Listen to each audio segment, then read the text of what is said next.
नमस्कार, तेज हरियाणा से गुरविंदर पन्नू। गोरीवाला के पीएनबी बैंक में सुरंग खोदने के मामले में आज 12 दिन बीत जाने के बावजूद भी पुलिस के हाथ खाली हैं। आपको बता दें कि 25 और 26 को गणतंत्र दिवस के उपलक्ष्य पर छुट्टी होने के चलते बैंक बंद था और इसी का फायदा उठाकर अज्ञात चोरों ने बैंक में रातों रात सुरंग खोद डाली। और ये सुरंग की जो लंबाई है वो करीब 7 से 8 फीट गहरी थी, लंबी थी और उसके बाद सीधी स्ट्रांग रूम में जाकर ये सुरंग खुलती थी। लेकिन अब पुलिस कई टीमें गठित करने के बावजूद भी अब फैंसी वैरायटी के लिए बठिंडा, दिल्ली, लुधियाना जाने की जरूरत नहीं, बल्कि बेदी फैशन पर उपलब्ध है हर लेडीज, जेंट्स व बच्चों की फैंसी वैरायटी। और हाँ, ऑस्ट्रेलिया, कनाडा, अमेरिका के लिए माइनस की वैरायटी गर्मी सर्दी में भी उपलब्ध है। याद रखिए, बेदी फैशन, कॉलोनी रोड, मंडी, डबवाली। अभी तक कोई भी सुराग नहीं जुटा पाई है। सबसे पहले आपको तस्वीर दिखाते हैं, आपकी यादाश्त है वो दुरुस्त होगी। जब चोरों ने चोरी का प्रयास किया था, लेकिन ये इस मामले का ऐसा पहला सनसनीखेज खुलासा था जिसका हर कोई आज तक जवाब जानना चाहता है। और वो जवाब इस बात को लेकर कि चोरों ने सुरंग भी खोदी, पूरी रात मशक्कत भी की, लेकिन कैश तक नहीं हिला।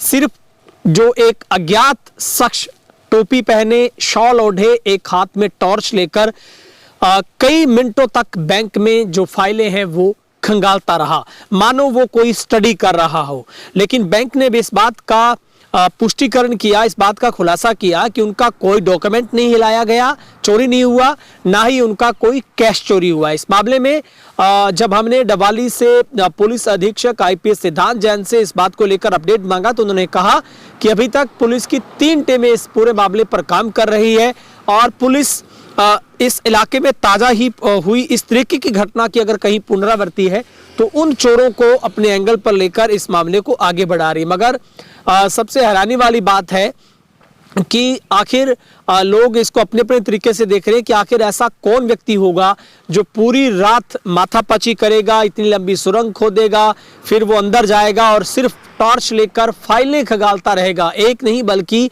कई फाइलें जो थी वो देखता रहा, पढ़ता रहा। इतने में वक्त पूरा हुआ, अंदर पूरी लाइट काटी गई बैंक की और उसके बाद CCTV कैमरे बंद हुए और उसके बाद वो वहां से फरार हो जाता है।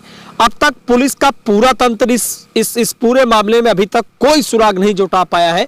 जहां पर पुलिस की CIA डबवाली की बात करें, सदर पुलिस की बात करें और सबसे बड़ी बात है गोरीवाला पुलिस चौकी से महज कुछ ही मीटर की दूरी पर ये बैंक पड़ता है। एक नहीं बल्कि 3 बैंक पड़ते हैं। HDFC की बात करें, PNB की बात करें, SBI बैंक की बात करें, 3 बैंकों की सबसे महफूज इस आप छोटी सिटी को कह सकते हैं गोरीवाला को, जो कि गोरीवाला चौकी के हवाले आती है। लेकिन यहाँ की पुलिस कितनी मुस्तैद है आप देखिए, कोई डर चोरों को नहीं है। पूरी रात तक सुरंग खोदने का न जाने 2 दिनों से काम चल रहा होगा, रात को ये काम चलता होगा और सुरंग खोदी गई। उसके बाद बैंक में दाखिल हुए, ना बैंक का सायरन बजा, ना बैंक से कुछ हिला, ना बैंक से कुछ चोरी हुआ और चोर जी चले गए। यही कुछ नजर आ रहा है। फिलहाल पुलिस दावा जरूर कर रही है कि जल्द ही इस घटना का सुराग जुटाया जाएगा। हालांकि कोई कैश चोरी नहीं, मगर सुरंग खोदना भी किसी पहाड़ खोदने जैसे समय वक्त से और उस काम से कम नहीं है, क्योंकि बैंक में इस तरीके से सुरंग लगाना अपने आप में एक सवालिया निशान पुलिस की सुरक्षा को लेकर, पुलिस की चौकसी को लेकर खड़ा करता है। और यही हम सवाल बार बार भी उठा रहे हैं कि इस मसले पर पुलिस को कब कामयाबी मिलेगी, क्योंकि इसके बाद अगर दूसरा मामला एक दिन बाद देखेंगे तो चोरों ने यही नहीं रुके, उन्होंने बिजवाली के एक सुनील फिलिंग स्टेशन पर जाकर जो बैटरियां वहां पर जो 9 बैटरियां थी करीब 1.5 लाख रुपए की लागत की, वो वहां से उखाड़ कर फरार हो जाते हैं। तो पुलिस उस मामले में भी अभी तक कुछ नहीं कर पाई है।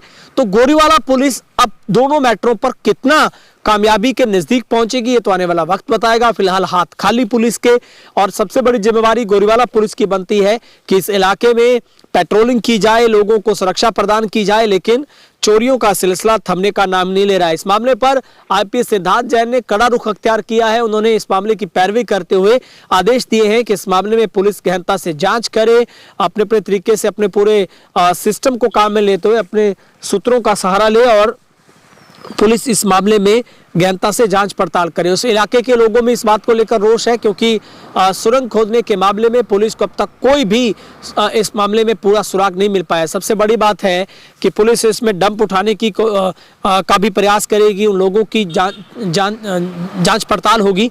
लेकिन दूसरा एंगल ये भी है कि इस इलाके में बैंक के शूट आउट फाइलें होती हैं जो ऋण से संबंधित होती हैं। क्या ये माना जाए जो अज्ञात शख्स था वो ऋण चुकाने में ही अपने आगे की सेटिंग गोटियां बिठाने में लगा था कि वहां से क्या फाइल चोरी हो जाए, लेकिन इतनी फाइलों में उनको कैसे पता चल पाएगा, ये भी एक सबसे बड़ा सवाल है।